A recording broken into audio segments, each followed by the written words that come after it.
എല്ലാ വർഷവും മാർച്ച് 24 ലോകം ക്ഷയരോഗ ദിനം ആചരിക്കുന്നു. 2025 വിഷയം അതെ, നമുക്ക് ക്ഷയം അവസാനിപ്പിക്കാം, പ്രതിജ്ഞാബദ്ധരാകുക, നിക്ഷേപിക്കുക, പ്രാവർത്തികമാക്കുക എന്നതാണ്. അപ്പോൾ ഈ ഒരു പരിപാടിയിലേക്ക് എത്തിച്ചേർന്ന എല്ലാവരെയും ഞാൻ ആദ്യമായി സ്വാഗതം ചെയ്യുന്നു. 1928 ഒരു ആൻറ്റിബയോട്ടിക് ഉപയോഗിക്കുന്ന സൾഫർ ഡ്രഗ്സുകളുടെ കണ്ടുപിടിക്കുന്നതോടുകൂടിയാണ് നമുക്ക് ഇൻഫെക്ഷനെതിരെ പൊരുതാൻ നമ്മുടെ കയ്യിൽ എന്തെങ്കിലും ആയുധങ്ങളുണ്ട് എന്ന് വിചാരിച്ചത്. തീർച്ചയായിട്ടും അത് വളരെയധികം എഫക്റ്റീവ് ആയിരുന്നു ആ കാലത്ത്. ചികിത്സാ വിധികളുള്ളപ്പോഴും ഡോക്ടർമാരുള്ളപ്പോഴും ആരോഗ്യ പ്രവർത്തകരുള്ളപ്പോഴും ഇന്നും ട്യൂബർകുലോസിസ് കോടിക്കണക്കിന് ആളുകളെ എല്ലാ ദിവസവും കൊന്നുകൊണ്ടിരിക്കുക. അതുകൊണ്ട് നമ്മളിതിനെ എന്ത് ചെയ്യാം? നമ്മുടെ കയ്യിൽ അറിവുണ്ട്, നമ്മുടെ കയ്യിൽ ആയുധങ്ങളുണ്ട്, നമ്മളത് ഉപയോഗിക്കാനുള്ള സൗകര്യമുണ്ട്.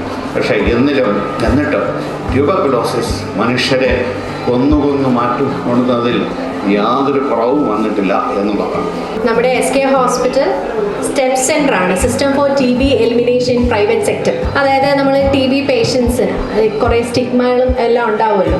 അപ്പോൾ അവർക്ക് പ്രൈവറ്റിൽ വന്ന് അവർക്ക് ട്രീറ്റ്മെൻറ്റ് എടുക്കാം. ഗവൺമെൻറ് ഫ്രീ ആയിട്ട് തരുന്ന മെഡിസിൻസ് നമ്മുടെ SK ഹോസ്പിറ്റൽ ത്രൂ നമ്മൾ മെഡിസിൻസ് സപ്ലൈ ചെയ്യുന്നു, ഫോളോ അപ്പ് ചെയ്യുന്നു. അതുപോലെ ടെസ്റ്റുകളും ഇവിടെ ഫ്രീ ആയിട്ട് ചെയ്യുന്നതാണ്. അതാണ് ഈ സ്റ്റെപ്പ് സെൻ്ററിൻ്റെ ഒരു പ്രത്യേകത. ഇത്തവണത്തെ തീം എന്താണെന്ന് വെച്ചാൽ yes we can end TB. അപ്പോൾ അതിൽ you have to commit, invest and earn.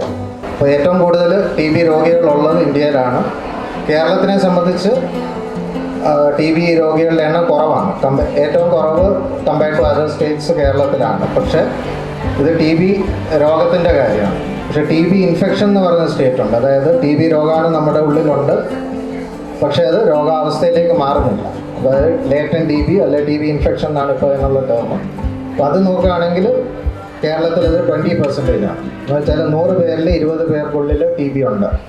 അപ്പോൾ നമ്മൾ ഈ ഇരിക്കുന്നതിൽ ഉള്ളിൽ കുറച്ച് പേർക്കെങ്കിലും ഉള്ളിൽ TB കാണാം, TBയുടെ രോഗമാണ്. പക്ഷെ അത് രോഗാവസ്ഥയിലോട്ട് എത്തുന്നില്ല. ആപ്സിൻ്റെയും സ്റ്റുഡൻസിൻ്റെ ഇടയ്ക്ക് നടത്തിയിരുന്നു.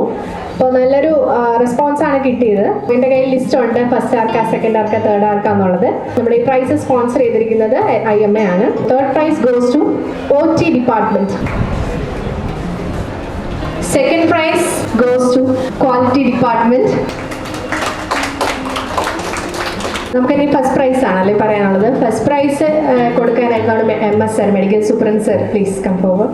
ഫസ്റ്റ് പ്രൈസ് നമ്മുടെ Daleview 5th batch student Aliya Fathima.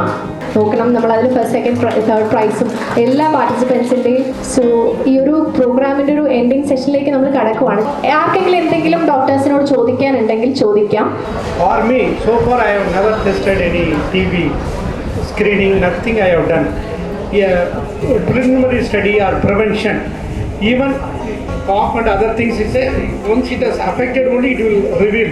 Suppose ordinary person is perfect, can we have as a prevention any test can be done, or only after symptoms we have to come for test? See the latest data, only 60% of patients have TB symptoms. When you diagnose TB in 100 patients, like they are diagnosed as TB, only 60% has symptoms. So they might be picked up doing some other tests like, okay, so symptoms എപ്പോഴും കാണണമെന്നില്ല. രണ്ട് നേരത്തെ പറഞ്ഞ ചോദ്യത്തിൻ്റെ ഭാഗമായിട്ടുള്ളതാണ്. അതായത് testing എന്ന് പറയുമ്പോൾ TB പ്രധാനമായിട്ടും ലങ്സിനെയാണ് ബാധിക്കുന്നത്. ശ്വാസകോശ TB ആണ് കൂടുതലുള്ളത്, പക്ഷേ ശ്വാസകോശേതര TBയും കോമൺ ആണ്. ഉദാഹരണത്തിന് വയറിൽ നമ്മൾ മുടി ഒഴിച്ച് ബാക്കി എല്ലാ അവയവങ്ങളെയും TB ബാധിക്കും. ഈ TB ഒരു ലൈഫ് ലോങ് ഡിസീസായിട്ട് നമുക്ക് കണക്കാക്കാൻ പറ്റുമോ? TB ലൈഫ് ലോങ് ഡിസീസ് അല്ല. ഓക്കെ, ഇത് നമുക്ക് ഏർലി ഡയഗ്നോസിസ് ആൻഡ് ട്രീറ്റ്മെൻറ്റ്, നേരത്തെ അസുഖം കണ്ടെത്തുക, അത് ചികിത്സിക്കുക. അപ്പോൾ അതുമൂലം കംപ്ലീറ്റ്ലി നമുക്ക് അതിൻ്റെ കോംപ്ലിക്കേഷൻസ് ഒന്നും ഇല്ലാതെ ഫുൾ ട്രീറ്റ്മെൻറ്റ് എടുക്കാൻ പറ്റും. 6 മാസമുള്ള ട്രീറ്റ്മെൻറ്റാണ് മിനിമം വരുന്നത്. അപ്പോൾ എപ്പോഴും നമ്മുടെ ശരീരത്തിൻ്റെ, അതായത് ഇമ്മ്യൂണിറ്റി മെയിൻറ്റെയിൻ ചെയ്ത് പോകാമെന്നുള്ള, ഇമ്മ്യൂണിറ്റി കുറയുന്ന അവസരത്തിലാണ് TB ഇൻഫെക്ഷൻ TB അസുഖമായിട്ട് മാറും. ട്രീറ്റ്മെൻറ്റിന് എന്തെങ്കിലും സൈഡ് എഫക്ട്സ് കാര്യങ്ങൾ എന്തെങ്കിലും ഉണ്ടാവും? ട്രീറ്റ്മെൻറ്റ് യൂഷ്വലി അങ്ങനെ സൈഡ് എഫക്ട്സ് ഇല്ല, പക്ഷേ എല്ലാ ഡ്രഗ്സിനും അതിൻ്റേതായ ഇതുണ്ട്. അപ്പോൾ നമ്മൾ മോണിറ്റർ ചെയ്ത് തന്നെയാണ് ട്രീറ്റ്മെൻറ്റ് കൊടുക്കുന്നത്. സോ സൈഡ് എഫക്ട്സ് പറയുന്നുണ്ട്, but it is not for all the patients. എല്ലാവർക്കും വരണമെന്നില്ല. ഇപ്പോൾ നമ്മൾ ബേസിക് ആയിട്ട് കൊടുക്കുന്ന ടി ബിയുടെ ഡ്രഗ്സിന് നോക്കിക്കഴിഞ്ഞാൽ അതിന് ലിവറിന് ടോക്സിസിറ്റി വരാം, കിഡ്നിക്ക് ടോക്സിസിറ്റി വരാം, കണ്ണിന് പ്രശ്നം വരാം. പക്ഷേ നമ്മൾ ഇപ്പോൾ ഫസ്റ്റ് തന്നെ സ്റ്റാർട്ട് ചെയ്യുന്ന സമയത്തും നമ്മൾ ഇതെല്ലാം ബേസ് ലൈൻ ചെക്ക് ചെയ്യും.